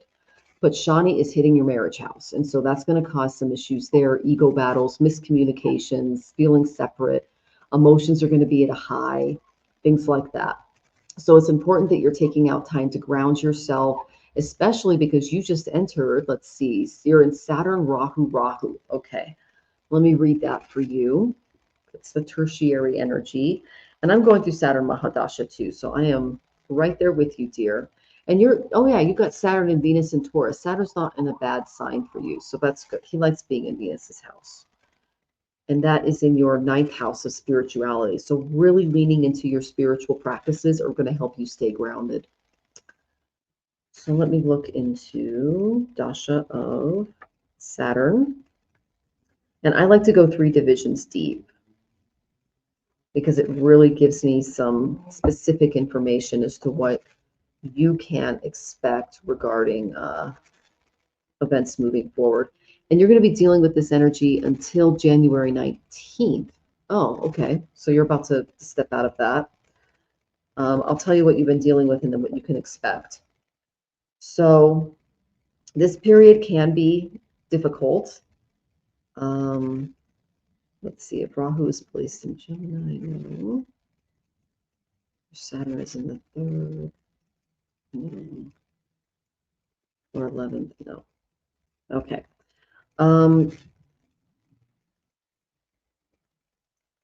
You've been going through some stuff, honey. There's been some misery, a little bit of suffering, and I'm sorry to hear that. If you are, things are going to get much better after the 19th. So January 19th through June 6th is a much better period for you, dear. It's going to be better than what you've been going through. This is where you can think of doing some concrete things. You might be thinking about purchasing land, building, or vehicle. You can enjoy the company of good friends, and there may be an inheritance or something like that coming your way. But you're headed for better times. And it's after the 19th, so you only have a week left. So that's the good news, okay? Yay, I like seeing that. If you want to schedule a session, we can go more into your Varshapal or something like that. But that's the main energy that I'm seeing. the relationships are getting hit pretty hard, sweetie. So one of the best mantras that you can do, yes, I'm glad that you're doing spiritual practices that help interfering with relationships. And he's getting it. So that would explain the relationship issues because he's getting slammed by Saturn. Okay. It's difficult in law's interference. Okay. Yeah. So it's good to, make sure that you are doing everything you can to protect yourself, hold up those boundaries, do everything that you can to make sure that it doesn't get too out of control. Okay, sweetie. So I hope that was helpful. That's the main energy that I got. Let me see. I'm going to look at your Varshapal. Actually, let's see really quick. Yeah, there's some wars going on the second half of this month, and then we have eclipses. So it's going to be a little bit up and down for you. But based on your chart specifically, it will get better after the 19th. That's the main thing that I'm seeing because you've been going through it. All right, sweetie. And questions are open for tippers. And right now I'm just going through lightning round. Thank you, Venus. And let's see. Welcome, MN Girl 68. Welcome, welcome. Okay, so is Salama Watena here? Please check in. You are next.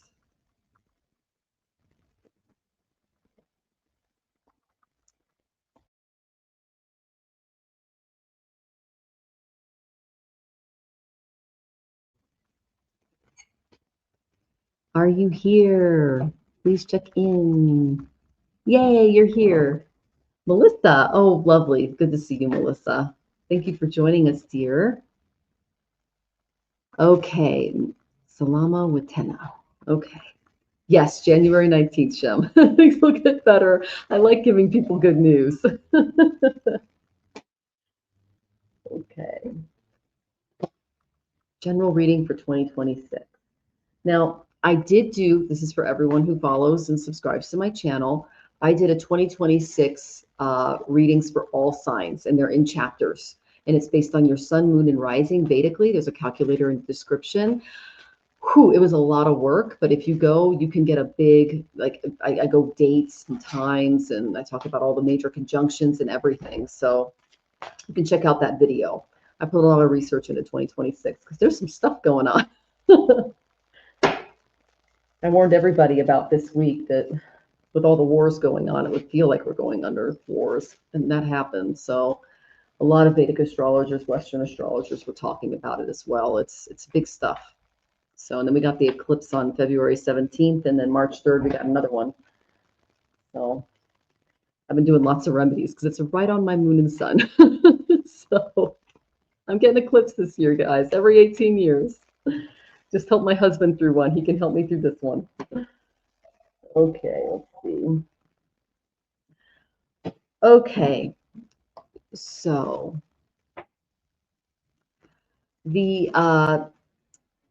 here's the main energy in and around you. Okay, darling. So the main thing that I'm seeing is the guides are really going to work with you on your third house. What's the third house? The third house is the intellect. We call it the the buddhi. It's when we're born, we immediately start to discern our world. We're born with these very smooth infant brains, and then we start developing those beautiful wrinkles through interacting with our environment, learning about it, speech that eventually turns into reading, that turns into writing, that turns into who we are in this world as an intellect. Okay, like how our brains work, how we communicate, how we interact. This is what they're going to be working with you on this year, your communication. So if you feel like you've been misunderstood, there have been some issues with communications. This is, this also represents the internet, things like that, the way that we stay in touch with each other. There are some things that you're going to be working on in this house with the guides. Okay, so I did go to my Mahabharata oracle because my tarot cards said no for some reason. They were like, nope, we want you to work over here. I got the preconditions card. So what does this tell me? This tells me that you are going to be working with setting some very clear boundaries when it comes to your communications in your speech and the way that you interact with others and intellectualize the world. So this is Goddess Ganga, and she flows into your reading because boundaries are becoming sacred vows for you this year. So Ganga does not negotiate her worth. Her conditions are not punishments. They were declarations of sovereignty. So she honors herself. She has a lot of emotional autonomy, and she incarnated as a beautiful woman at a time where a lot of those things were denied to women. And she just stood up for herself and said, "It's my way or the highway, buddy, or you're not marrying me." So she was very strong. So her departure was when she did leave her husband because he broke his vow. It was not abandonment, it was consequence. So when it comes to your communications, you need to start setting some consequences for the way that people treat you and for the way that any miscommunications arise. A good example of this would be, someone who makes false promises or lies or takes advantage of your good nature. Okay. This card is telling me that you need to state your terms very clearly, and agreements must be mutual and respected. So they're saying this because silence or self-betrayal can weaken bonds with others. So in love and your relationships, you need to define your expectations very openly, because healthy relationships honor those boundaries without resistance. When it comes to your career or finances, you need to clarify your context, your roles, your responsibilities, and protect your time and energy. Anyone who wastes that, set that boundary. When it comes to your health this year, your body does require limits, and overextension can lead to depletion. So it's important that you set boundaries there as well. But know that boundaries are not walls. Like I talked about this at the beginning of the show, so I must have been tapping into you a little bit. Boundaries, they're not walls, they're just bridges to mutual respect. Okay, so that's the main energy that I got in and around you for the year. And best of luck setting those boundaries. That's very clear, especially when it comes to those communications. Very true. Okay, good. Stand up for yourself, sweetie. You're worth it. And yeah, war energy all month, honey. And then we move into eclipses. It's drama. And I said something big is going to happen 8th, 9th, and 10th, because that's when the wars are at their height. And then they got Jupiter aspecting. And that's when we saw the crazy stuff in the news. And it was like, take deep breaths. We got this. So, okay. So next we have, oh, okay. You want a positive affirmation. Okay. Well, I will go ahead and pull a card from the Mahabharata. And we will see what kind of affirmation that they have for us there. Ooh, I got a good one. Yay. Okay, so I want to leave you all with this. This is just a collective affirmation for everybody. And I love that you're here because this totally fits in with the crowd that we are. And I got the beautiful intuition card. This is Sanjaya. This tells me I got some psychics in the audience, some fellow readers, some fellow dreamers. When Sanjaya appears, unseen truths will reveal themselves to us. So Sanjaya's gift was perception beyond physical sight. He used that beautiful Ajna chakra, which is the intuitive sense. He bridged worlds. He translated divine awareness into understanding. His intuition served others with a lot of clarity and truth. So this card signals the need for heightened inner perception, especially as we go through the wars this month. And trust those subtle impressions and synchronicities that you guys are getting from your guides, because they are trying to get your attention. Like we were doing our mantras this morning, and I like to bring in flowers. And there was the cutest little jumping spider on one of the flowers. It was like one of those ones that you see on the YouTube videos that are like this with the little eyes and the helmets. And he was just looking right at me, going back and forth. The cutest little dude. And I was like, I got to look up spider totems, especially jumping spider totems. And I did, and it really fit the situation that I was in. And I was like, thank you, Spirit, for sending me this little spider. And he's just kind of hanging out on the flowers on the altar. And then I eventually put them out in nature, and I gave him a little drop of water. And there's a few little aphids that come in on some of the flowers. And so I put that on his little petal and, tried to encourage him to eat. It was a whole thing this morning. It was really fun. But looking for those synchronicities, it can be coins, it can be feathers, it can be little insects, it can be butterflies. Pay attention, because that spirit That's the other realms trying to get your attention and help you this week. So this card is all about inner perception. Trust those synchronicities. In love and relationships, listen to your intuition.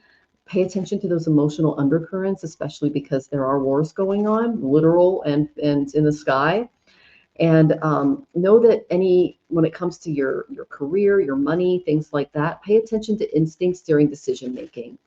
So, and then health, that's also important. Mind and body awareness deepens because meditation can enhance a lot of clarity and balance. So if you're doing your yoga asanas, if you're spending more time in meditation, if you're doing pranayama, whether it's Bastrika, alternate nostril breathing, I made a video of that on my channel if you want to look into that.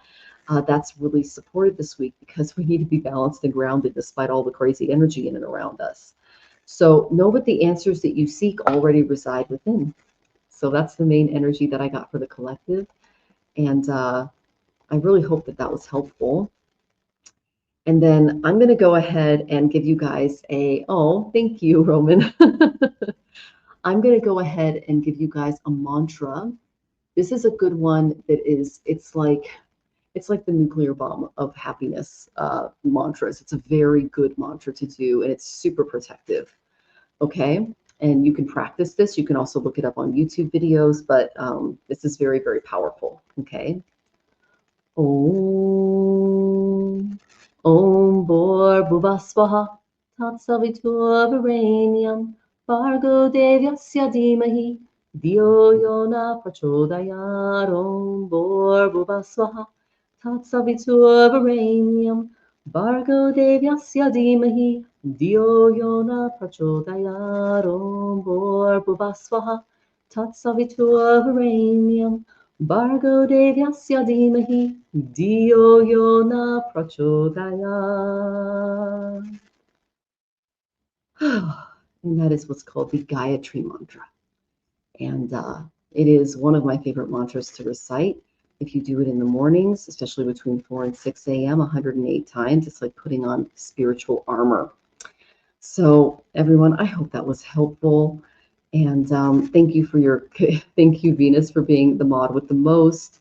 Thank you, Roman, for your lovely comments. Karen, thank you for hanging out. Salam, just thank you everyone for hanging out with me. I'm going to be here next week with the lovely Marina from Heart Center Tarot, and we're going to be doing readings, so you don't want to miss that. And if you want to schedule a reading with me, all of my links are in the chat. I had a lot of fun with you guys tonight, and I love chatting. I love this time of the week, because I get to tap into your beautiful energy and connect. So if you want to receive my newsletter, just go ahead and email me. It's michelle@astrologicaltarot.com, and I'll put you on my newsletter. Other than that, I hope you guys have an amazing week. And oh yeah, I also have a New Year's special going. So if you want a discounted reading, it's on my site. I think that's it. I hope you guys have a wonderful, wonderful week ahead.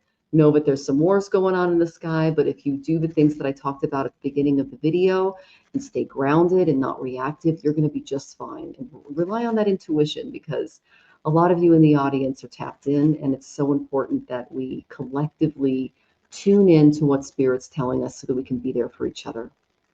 Om Shanti, Om Peace, Om Love. Take care, everyone. Sacred knowledge from the stars. Vedic truth heals ancient scars. Mantras clear the karmic way, bringing light to guide each day. Let the planets show their signs as the cards and stars combine. Ancient wisdom flows through time.